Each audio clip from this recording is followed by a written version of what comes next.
Et si je te disais qu'il existe un actif pour se débarrasser de ton acné, est-ce que tu me crois? Un actif naturel qui assainit la peau, qui régule la production de sébum et qui est également antipelliculaire. Est-ce que tu as deviné de quoi je parle? Eh oui, je parle de l'huile essentielle de tea tree qui est connue depuis super longtemps pour être ultra efficace sur les peaux à problème et les peaux à tendance acnéique. Dans cette vidéo, je te montre comment formuler efficacement et en toute sécurité cet actif. Et à la fin, je te donne même gratuitement 3 formulations que tu peux réaliser chez toi à base de tea tree. L'huile de tea tree ou de Melaleuca alternifolia, en fait, c'est un extrait des feuilles de l'arbre du même nom qui pousse souvent en Australie. On obtient son huile essentielle en faisant passer de la vapeur d'eau à travers les feuilles de cet arbre. Et en fait, les molécules volatiles qui sont présentes en toute petite quantité dans les feuilles vont venir s'évaporer et rejoindre la vapeur d'eau pour ensuite être condensées. On va récupérer l'eau et l'eau, ça forme ce qu'on appelle l'hydrolat de tea tree. Et au sommet de cette eau, on va retrouver une petite phase huileuse qui est en fait l'huile essentielle de tea tree. Et cette huile, elle est extrêmement concentrée en tous les composés actifs qu'il y avait dans les feuilles.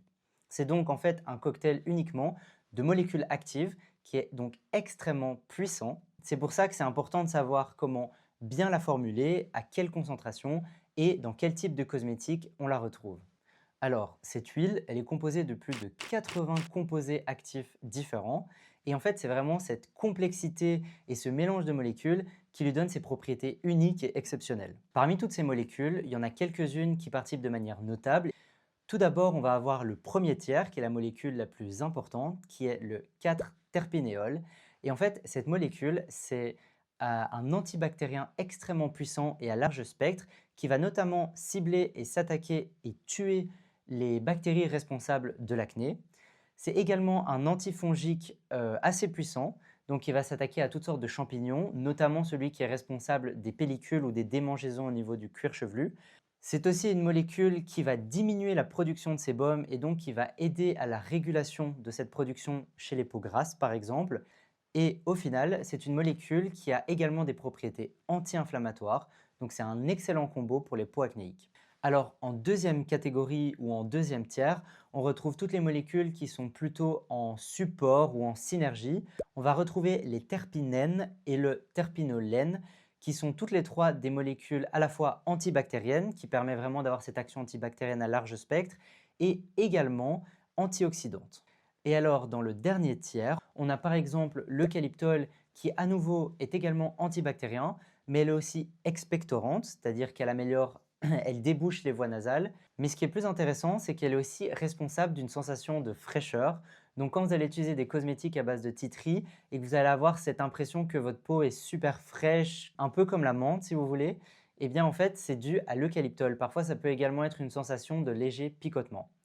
Le résultat, c'est un cocktail de molécules qui agit à la fois sur les bactéries, les champignons et qui réduit la production de sébum. Et donc tout ça, c'est vraiment l'idéal pour les peaux acnéiques. C'est ce qui va vraiment venir aider à diminuer ou en tout cas avoir un effet positif sur les boutons, sur la présence de boutons et surtout sur la présence des bactéries qui causent l'acné. Mais attention, je l'ai dit, l'huile de tea tree, c'est un actif extrêmement puissant et comme tous les actifs puissants, s'il est mal utilisé, il peut causer problème. Des irritations ou des sensibilisations cutanées peuvent apparaître à forte concentration, à partir de 5% d'huile de tea tree, en particulier si l'huile est oxydée. Donc c'est vraiment un actif qu'il faut bien conserver dans de bonnes conditions pour éviter son oxydation. D'ailleurs, beaucoup de tests ont été effectués dans la littérature scientifique pour voir les réactions cutanées et les effets négatifs que peut avoir cette huile. Par exemple, une revue de la littérature a mis en avant ce tableau qui montre le nombre de personnes qui réagissent par rapport à X concentration de tea tree. Par exemple, pour 5% de concentration, on a des réactions entre 1 et 1,3%. Et pour 10% de concentration en tea tree, on va avoir des réactions jusqu'à 2,5%. On a même testé l'application de l'huile pure et on va avoir des réactions dans 2,5% des cas. Donc ça reste une petite portion de la population, mais les réactions peuvent vraiment entraîner des rougeurs, des démangeaisons, des brûlures parfois. C'est pour ça qu'il faut être attentif. Mais que dit la science sur cet actif? Eh bien, la science le confirme et le démontre, l'huile essentielle de tea tree est efficace contre les bactéries qui causent l'acné et contre les pellicules. Par exemple, une revue de littérature montre que la concentration minimale de titri pour tuer les bactéries responsables de l'acné est de 0,4%.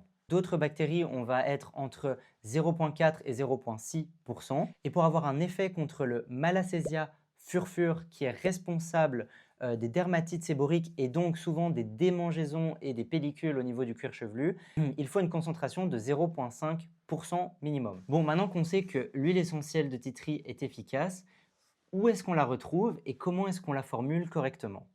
Alors, sur le marché, dans les cosmétiques, on va la retrouver principalement dans tout ce qui est shampoing et nettoyant pour peau acnéique ou pour cuir chevelu avec pellicule. On va également le retrouver dans certains toners pour peau acnéique ou peau grasse, ou encore dans tout ce qui est produits hygiéniques comme les déodorants ou les crèmes pour les pieds pour aider à combattre les mauvaises odeurs et à se débarrasser des bactéries. D'ailleurs, le SCCS a fait le test et a démontré que l'utilisation de cette huile est sécuritaire et alors ils ont affirmé les propriétés antimicrobiennes de cette huile, mais également ses propriétés à la régulation de sébum. Pour la formulation, je recommande de suivre les recommandations du SCCS. Si vous allez au-delà de ces concentrations, comme par exemple 5 à 10%, là c'est à vos risques et périls, vous vous exposez vraiment très fortement à des risques de réaction allergique ou d'irritation. Cela pourrait par exemple fonctionner soit pour des peaux très tolérantes, soit par exemple pour des produits qui vont être appliqués localement, comme par exemple une huile pour venir assécher un bouton, donc il va être juste appliqué sur un bouton. Dans ce genre de formulation, on pourrait imaginer aller à de plus hautes concentrations, mais là, à nouveau, c'est à vos risques et périls. Deux autres formulations à te proposer, tu peux les retrouver sur la plateforme Berry DIY, je vais te mettre le lien juste là. Alors, il suffit juste de te connecter et tu peux avoir accès à toutes les recettes DIY. Donc maintenant, tu sais tout ce qu'il y a à savoir sur l'huile essentielle de titri, comment la formuler de manière sûre et efficace. Et toi, est-ce que tu as déjà utilisé cette huile dans ta routine cosmétique? Est-ce que ça a été efficace? Dis-moi ce que tu en penses en commentaire et on se retrouve très vite dans une prochaine vidéo.